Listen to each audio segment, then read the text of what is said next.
हाँ, मेरा प्रश्न ये था कि मेरा दोस्त है, वो विपस्यना करके एक साधना आती है जिसपे सांसों पे खाली फोकस करने का रहता है ध्यान। तो वो मेरे को बता रहा था कि तुम उधर जाओ, 10 दिन का साधना शिविर है। वहां पे खाली उस सांसों पे भक्ति भक्ति नहीं होती। तो तुम वहां पे जाएगा तो तुम्हारा कल्याण हो जाएगा। लेकिन मैंने अभी तक उसको हाँ नहीं कहा, क्योंकि मेरे को डर है कि मैं उधर जाएगा तो महाराज जी को भूल जाएगा करके, क्योंकि मैं वो नहीं चाहता। तो वो जाना चाहिए कि नहीं जाना चाहिए, ये पूछने का था। ये हमें अनन्य बनना है, अन्य कहीं नहीं, अन्य कहीं नहीं। एक इष्ट देव हो, एक गुरु हो। इसका मतलब महाराज जी की जो साधना की प्रणाली है उसके ऊपर विश्वास तुम्हें नहीं है। तुम्हारे मन में आई क्यों ये बात कि मुझे वहां जाना चाहिए कि नहीं जाना चाहिए?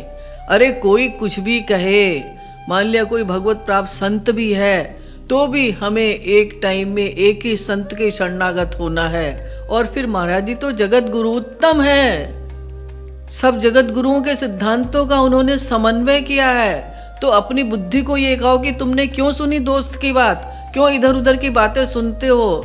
तुम्हें अगर लाभ नहीं हुआ तो तुम्हारी अपनी कमी है, तुमने अभ्यास नहीं किया।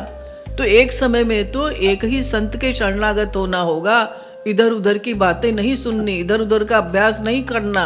और फिर महाराज जी ने भी तो हर श्वास के साथ राधे नाम बताया है। अंदर श्वास लो रहा वो तुमने किया, अंदर श्वास लो रहा बाहर छोड़ो दे, अंदर श्वास लो रहा बाहर छोड़ो दे। और श्वास के साथ साधना क्या होगी? ऐसे तो बहुत सारे पंथ, बहुत सारे संप्रदाय, बहुत सारे मार्ग चल रहे हैं, लेकिन कंफ्यूज हो जाओगे। जितना तुम्हें मिला है वो भी सब खो जाएगा। तो हमें ये निश्चय करना है, दृढ़ निश्चय करना है, अनन्य बनो, अनन्य बनो। अन्य कहीं मन का अटैचमेंट ना हो, अन्य किसी मार्ग में हम ना जाएं।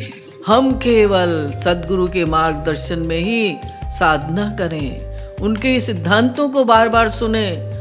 उनका जो प्रेम रस सिद्धांत है वो पढ़ो, उसमें लास्ट में लिखा है कि कुसंग क्या है, अनन्यता क्या है, भक्ति क्या है। और हर प्रवचन में भी महाराज जी बताते ही हैं। ऐसे यहाँ गड्ढा खोदा, वहाँ गड्ढा खोदा, यहाँ पानी नहीं निकला, यहाँ पानी निकला, अच्छा यहाँ पानी निकल जाएगा, यहाँ पानी निकल जाएगा।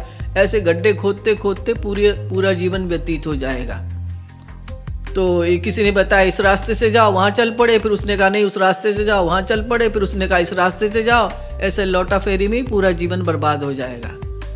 तो ओनली केवल केवल केवल जिस मार्गदर्शन में साधना कर रहे हो, ऐसे सर्वोत्तम तुम्हें गुरु मिले हैं, जिनके लिए काशी की विद्वत परिषद ने लिखा है श्रीमद पदवाक्य प्रमाण पारावारीण, वेद मार्ग प्रतिष्ठापनाचार्य, निखिल दर्शन समन्वयाचार्य, सनातन वैदिक धर्म प्रतिष्ठापन सत संप्रदाय परमाचार्य, भक्ति योग रसावतार। और तुम्हें क्या चाहिए? तो ये सोचना भी अपराध है। किसी की बात का इन्फ्लुएंस तुम्हारे ऊपर पड़ गया, इसका मतलब तुम कच्चे साधक हो, पक्के साधक नहीं हो। पक्का साधक होता तुम उसको कहते भैया तुम थोड़े दिन यहाँ चल के देखो, प्रेम मंदिर में साधना शिविर लगता है, कृपालू धाम में साधना शिविर होता है, अभी बसंत पंचमी पर कीर्ति मंदिर में भी साधना शिविर होगा। तुम वहाँ चल के देखो, बजाय लोगों को तुम कन्विंस करने के महाराज जी की फिलॉसफी सुने, उसके अनुसार अभ्यास करें, तुम तो खुद बहेगे। तो ये तो बिल्कुल ही गलत हो जाएगा तुम्हारे लिए।